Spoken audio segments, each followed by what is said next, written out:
कल्पना कीजिए दोस्तों, धरती का वो आखिरी सिरा जहां समंदर भी सांस लेना भूल जाता है, जहां हवा की चीख इंसानी आवाज को दबा देती है। बर्फ का अंतहीन समंदर, अंटार्कटिका। और आज इसी सफेद कब्रिस्तान में किस्मत लिखी जाने वाली है दो लोगों की, डॉक्टर एवा मिशेल और साइंटिस्ट ईथन मॉर्गन। अंटार्कटिका के उस सुनसान तट पर जहां सफेद बर्फ काले समंदर से टकराती है, 6 साइंटिस्ट्स की एक टीम गहरे रहस्यों को सुलझाने में जुटी थी। उनका मिशन था समंदर की गहराइयों में छिपे सूक्ष्म जीवों की खोज और क्लाइमेट में हो रहे खौफनाक बदलावों की जांच करना। सब कुछ सामान्य चल रहा था। मशीन्स की हल्की गूंज, कंप्यूटर स्क्रीन्स पर दौड़ता डेटा और बाहर अंटार्कटिका की अनंत खामोशी। लेकिन धरती के इस आखिरी कोने में मौसम कभी इशारा नहीं देता, वो सीधा वार करता है। तभी रेडियो पर एक तीखी इमरजेंसी टोन ने सन्नाटे को चीर दिया। चीफ साइंटिस्ट डॉक्टर नोएल की कांपती आवाज आई, अटेंशन टीम, एक विशाल बर्फीला स्टॉर्म अगले 30 मिनट्स में हमें हिट करेगा। एयरबेस तबाह होने वाला है। तुरंत बेस की तरफ लौटो। हमें अभी इवैक्यूएशन करना होगा, वरना अगले 6 महीने यहीं दफन हो जाओगे। एक पल के लिए पूरी टीम के होश उड़ गए, क्योंकि सब जानते थे अंटार्कटिका की पोलर नाइट का मतलब ना सूरज, ना रेस्क्यू, ना वापसी, सिर्फ बर्फ और जिंदगी से लड़ती सांसें। अब हर सेकंड कीमती था और वक्त रेत की तरफ फिसल रहा था। बिना समय गंवाए सभी साइंटिस्ट दो के जोड़ों में अपनी स्लेजेस पर निकल पड़े। लक्ष्य सिर्फ एक था, तूफान से पहले एयरबेस तक पहुंचना। चारों तरफ सफेद धुंध फैल चुकी थी। हवा तेज होती जा रही थी। कुछ ही मिनटों में विजिबिलिटी ऑलमोस्ट 0 हो चुकी थी। आगे पीछे कौन है यह पहचानना भी मुश्किल था। तभी ईथन और ईवा की स्लेज छुपे हुए बर्फीले पत्थर से टकराई। एक तेज झटके के साथ स्लेज पलट गई। ईवा का पैर लोहे की फ्रेम और बर्फ के बीच दब गया। उसकी दर्द भरी चीख तूफान की गर्जना में गुम हो गई।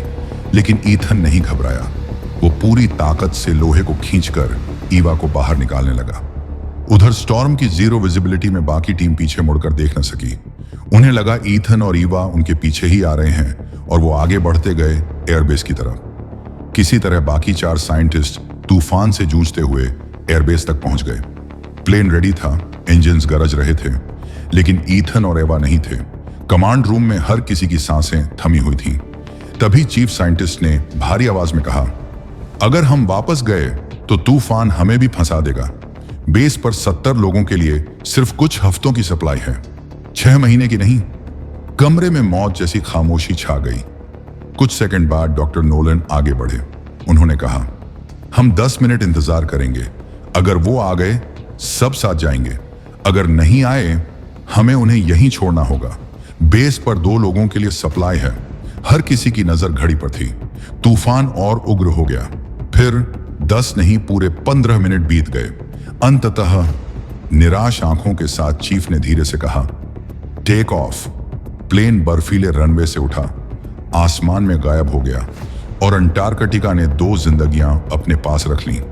इधर ईथन आखिरकार ईवा का पैर निकाल चुका था। पैर फ्रैक्चर था, लेकिन दर्द को दबाते हुए एवा ने कहा, हम अभी भी पहुंच सकते हैं। ईथन, हमें हार नहीं माननी है। वो बेस की ओर मुड़े ही थे कि धरती कांप उठी। बर्फ के भीतर से एक डरावनी क्रैक की आवाज गूंजी। अगले ही पल उनके सामने एक विशाल बर्फीली खाई खुल गई, इतनी लंबी कि उसका अंत नजर नहीं आ रहा था। ये बदलते मौसम और बढ़ते स्टॉर्म का असर था। दोनों खामोशी से खाई को देखते रहे। वापसी का रास्ता कट चुका था। ईथन ने गहरी सांस ली। हम खाई के साथ साथ चलेंगे, कहीं ना कहीं इसका अंत होगा। दोनों पूरे दिन उस अनंत बर्फीली खाई के किनारे चलते रहे, लेकिन अंत कहीं नहीं मिला। शाम तक ठंड दुश्मन नहीं कातिल बन चुकी थी। मजबूर होकर उन्होंने स्लेज के अंदर रात बिताई, लेकिन सुबह जब आंख खुली एक नई मुसीबत उनका इंतजार कर रही थी। स्लेज की बैटरी रात की भयानक ठंड में पूरी तरह जम चुकी थी। अब स्लेज आगे नहीं बढ़ सकती थी। ईथन कुछ पल तक उस फ्रोजन मशीन को देखता रहा। फिर उसने भारी आवाज में कहा, अब हमें पैदल जाना होगा। वो रास्ता देखने एक बर्फीली पहाड़ी पर चढ़ा, लेकिन चारों तरफ वही अंतहीन खाई और सफेद सन्नाटा। थक कर हारा हुआ वो वापस स्लेज के पास लौट आया। अब वही टूटी हुई स्लेज उनका एकमात्र शेल्टर थी। दोनों कांपते शरीर के साथ एक दूसरे के पास सिमटकर रात काटते रहे। सुबह एवा ने मैप खोला। अगर हम ईस्ट की तरफ जाएं तो एक ओल्ड रशियन आउटपोस्ट है, शायद यही हमारा आखिरी चांस है। ईथन की आंखों में भयानक थकान थी और भीतर दबा हुआ गुस्सा। वो धीमे से बोला, मैं तुम्हारी वजह से यहां फंसा हूं एवा। एवा की आंखें भर आईं, लेकिन उसने कोई जवाब नहीं दिया। उस दिन दोनों ने एक दूसरे से एक शब्द भी नहीं कहा। सुबह ईथन की आंख खुली, उसने करवट बदली। एवा वहां नहीं थी। एक पल के लिए उसका दिल थम सा गया। पास ही एक छोटा रिकॉर्डर रखा था। उसने कांपते हाथों से प्ले बटन दबाया। एवा की धीमी थकी आवाज आई, ईथन मैं अकेले निकल रही हूं। अगर रसियन बेस मिला तो मदद लेकर लौटूंगी, क्योंकि मैं तुम्हें यहां मरने नहीं दूंगी। रिकॉर्डर की आवाज खत्म हुई, लेकिन ईथन के कानों में वो शब्द गूंजते रहे। बिना समय गवाए वो स्लेज से बाहर निकला और बर्फ पर बने एवा के फुटप्रिंट्स को फॉलो करने लगा। हवा तेज थी, निशान मिटते जा रहे थे, पर वो रुका नहीं। कुछ देर बाद उसे एवा दिखाई दी, लंगड़ाते हुए अकेले बर्फ के बीच एक छोटी सी परछाई। एवा! ईथन की आवाज टूट गई। एवा ने पलट कर देखा और एक थकी हुई मुस्कान दी। ईथन पास पहुंचा और बोला, अब से हम दोनों या तो एक साथ मरेंगे या एक साथ बचेंगे। एवा ने जवाब नहीं दिया, बस उसके गले से लग गई और दोनों फिर से बर्फीले सफर पर साथ चल दिए।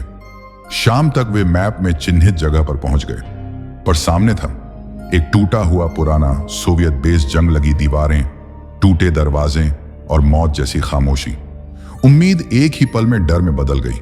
दिन भर की थकान और घायल पैर का दर्द एवा को तोड़ चुका था। उसकी सांसें तेज होने लगी, शरीर तपने लगा और तेज बुखार की वजह से वो बेहोश हो गई। ईथन ने तुरंत टूटे फर्नीचर से आग जलाई, उसे अपने पास लिटाया और हर सांस गिनता रहा। एक दिन बीता, फिर दूसरा, फिर कई दिनों तक वो उसी डेड बेस में एवा के पास बैठकर समय से लड़ता रहा। फिर एक सुबह एवा ने धीरे से अपनी आंख खोली। ईथन कुछ पल तक यकीन ही नहीं कर पाया। फिर उसकी आंखों में राहत की चमक फैल गई। एवा कमजोर आवाज में फुसफुसाई, हम अभी भी जिंदा हैं। ईथन हल्का सा मुस्कुराया, और रहेंगे भी। अगले कुछ दिन दोनों ने उसी बेस में बिताए। एवा का बुखार धीरे धीरे उतरा, ताकत लौटने लगी। फिर एक दिन ईथन को मलबे के नीचे एक पुराना रेडियो मिला। वो उसे घंटों मेहनत करके रिपेयर करता है। रेडियो से सिर्फ आवाज सुनी जा सकती थी, कोई जवाब भेजना संभव नहीं था। ईथन हर दिन ध्यान से रूसी वैज्ञानिकों की टूटी फूटी आवाजें सुनता रहा। कई दिनों बाद एक रात रेडियो पर एक शब्द सुनाई दिया, active base east direction. Exact location नहीं, पर एक दिशा मिल चुकी थी। और अगली सुबह ईवा और ईथन अपना थोड़ा सा सामान उठाकर उसी दिशा में फिर से चल दिए। शाम धीरे धीरे काली चादर ओढ़ने लगी। बेस अब भी दिखाई नहीं दे रहा था। एवा के कदम लड़खड़ा रहे थे, ईथन की सांसें टूट रही थीं। आखिरकार दोनों बर्फ पर गिर गए। ऐसा लगा जैसे अब कुछ भी बाकी नहीं रहा। तभी ईथन की आंख खुली। सामने एक सफेद आर्कटिक वुल्फ खड़ा था, भूखा, चुपचाप, मौत की तरह शांत। ईथन झट से उठा, बैग से लाइटर और कपड़ा निकालने लगा ताकि आग जला सके। लेकिन उसी पल भेड़िए ने उस पर झपट्टा मार दिया। बर्फ पर इंसान और जानवर की जंग छिड़ गई। ईवा ने कांपते हाथों से कपड़े में आग लगाई, जलती मशाल घुमाकर भेड़िए को पीछे हटने पर मजबूर कर दिया। कुछ पल की जंग के बाद भेड़िया पीछे हट गया और अंधेरे में गायब हो गया। लेकिन ईथन घायल था, खून बर्फ पर फैल रहा था। अब वो चल नहीं सकता था।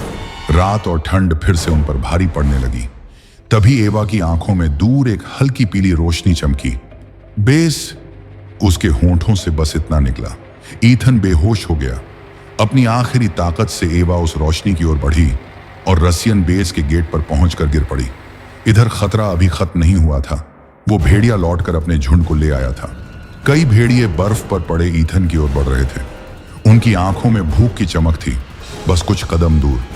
तभी एक गोली की आवाज गूंजी। सर्च लाइट्स जली।